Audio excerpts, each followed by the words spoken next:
ত্ৰিদেৱী মণ্ডলৰ উদ্যোগত নলবাৰীৰ বৰক্ষেত্ৰীৰ কাপলাবৰীত আন্তৰ্জাতিক নাৰী দিৱস উদযাপন কৰা হয়। উল্লেখযোগ্য যে নলবাৰী জিলাৰ বৰক্ষেত্ৰী উন্নয়ন খণ্ডৰ অসম ৰাজ্যিক গ্ৰামীণ জীৱিকা অভিযানৰ অন্তৰ্গত ত্ৰিদেৱী মণ্ডল পৰ্যায়ৰ সংগঠন চমুকৈ CLFৰ উদ্যোগত কাপলাবৰীত আন্তৰ্জাতিক নাৰী দিৱস উদযাপন কাৰ্যসূচী ৰূপায়ণ কৰা হয়। উক্ত দিৱসটিৰ উপলক্ষে মহিলাসকলে বাটৰ নাট প্ৰদৰ্শন কৰাৰ লগতে শোভাযাত্ৰা কাৰ্যসূচী ৰূপায়ণ কৰে। উল্লেখযোগ্য যে বাল্য বিবাহ, নাৰী নিৰ্যাতন, ড্ৰাগছ সেৱন, শিশু শ্ৰমিক, মাদক দ্ৰব্যৰ প্ৰচলন আদি বন্ধ কৰাৰ লগতে নাৰীক সম অধিকাৰ প্ৰদান কৰাৰ দাবী উত্থাপন কৰা হয়।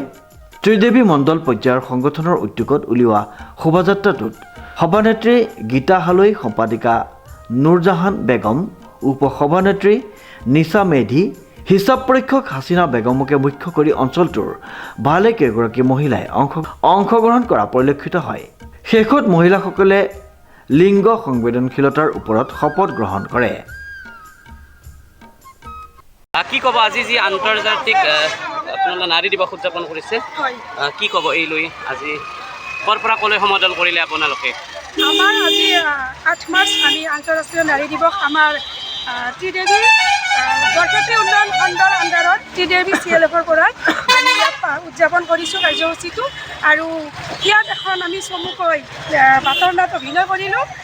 যিটো মানে এতিয়া বৰ্তমান সমাজত যিটো বেছিকৈ দ্ৰুতগতিত চলি আছে সেই বিষয়টোক লৈ আমি কিছু দৃশ্য মানে দেখুৱালোঁ। হয়তো ইয়াত আমাৰ ভুল ভ্ৰান্তি হৈছে, কিন্তু ধৰি লওক আমি পুলিচৰ কথাও ইয়াত উচ্চাৰণ কৰিছোঁ যাতে এইটো কোনো দোষ নধৰে। কাৰণ আমি অলপতে যিহেতু আমাৰ এই ঘটনাটো হৈ গৈছে, আমাৰ 1 বছৰ আগত আমাৰ এনেকুৱাকৈ আমাৰ মোৰে ভিঅ'ৰ গোটৰ বাইদেউ এজনীয়ে ল'ৰাটোক এনেকৈ বন্ধুই মাতি আনি, আমি শুনামতে বন্ধুৱে মাতি আনি ড্ৰাগছ খুৱাই তেওঁক মাৰি পেলালে। ক'ত হৈছিল এই ঘটনাটো?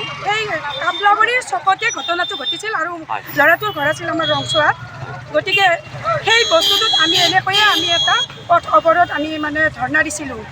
প্ৰথমতে মাতৃগৰাকীয়ে বহুত পুলিচৰ ওচৰত গ'লে, বহুত হেৰিত বিচাৰবোৰ দিলে, কিন্তু একো ন্যায় নাপালে। তাৰপিছত উপায় নাপায় আমি পথ অৱৰোধ কৰিছিলোঁ। তেতিয়া আমাৰ নাৰী সুৰক্ষা কক্ষৰ পৰা আমি এই কামটো কৰিছিলোঁ কাৰ্যসূচীটো।